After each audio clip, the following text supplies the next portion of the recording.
पंजाबी हों और साग ना खाएं, ये कैसे हो सकता है। दुनिया के किसी कोने में भी रहते हों तो साग तो हमारी कमज़ोरी है।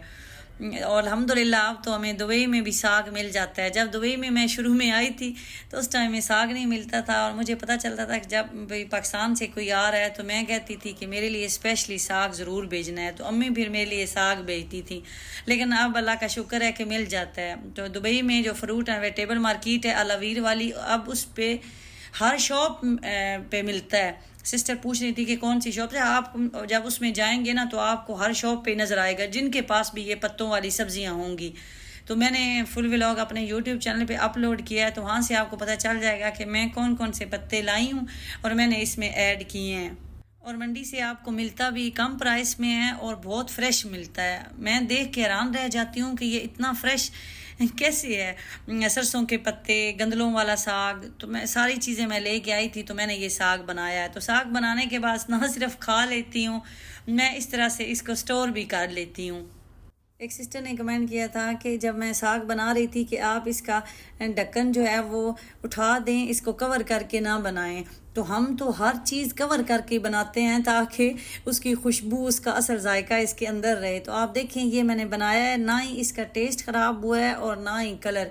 कुछ बातें ऐसी होती हैं जो सुनी सुनाई ज़्यादा होती हैं और जब आप प्रैक्टिकली करें तो उस पर कोई फ़र्क नहीं पड़ता। तो हम तो हमेशा ढक के ही बनाते हैं। मैं जब भी साग बनाने लगती हूँ मैं ढक्कन को थोड़ा सा खोल के और साइड पे, ताकि स्टीम से पानी ना गिरने लग जाए, तो मैं कवर करके ही बनाती हूँ। तो ये जी मेरे पार्सल हो गए हैं रेडी, तो मैं फ्रीज़र में रखती हूँ।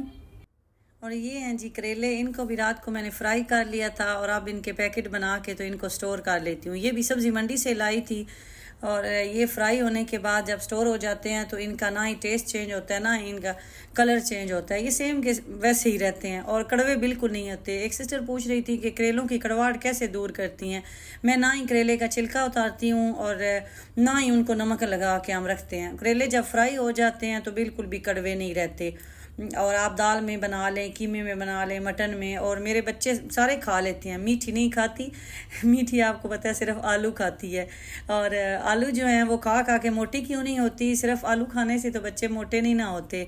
बॉडी को और भी सारी चीज़ें चाहिए होती हैं, तो वो क्या करें। आप, हमारी तो पूरी कोशिश होती है कि वो सारी चीज़ें खाए, लेकिन बस वो बचपन में बीमार रही है, काफ़ी चीज़ों से परहेज थी, उसी चक्कर में उसने सारी चीज़ें छोड़ दी। और ये करेलों के भी मैंने पैकेट रेडी कर लिए हैं, तो बस अब इनको भी मैं क्लोज़ करके तो फ्रीज़र में रख दूंगी। कल करेले जब फ्राई कर रही थी और साथ साग बना रही थी तो हमारा सिलेंडर ख़त्म हो गया।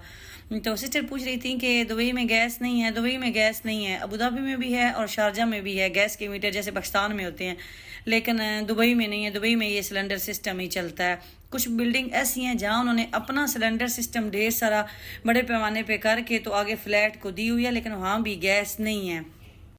और उसके बाद जी ये मैंने इस पैकेट के ऊपर लिख लिया है करेला, क्योंकि साग के भी पैकेट हैं तो फिर इस तरह आपस में मिक्स हो जाते हैं, तो उन पे मैंने नहीं लिखा था तो इस पे लिख लिया है, ताकि अगर मिक्स हो भी जाएं तो जो पैकेट ज़रूरत हो निकाल के तो इनको इस्तेमाल कर लें।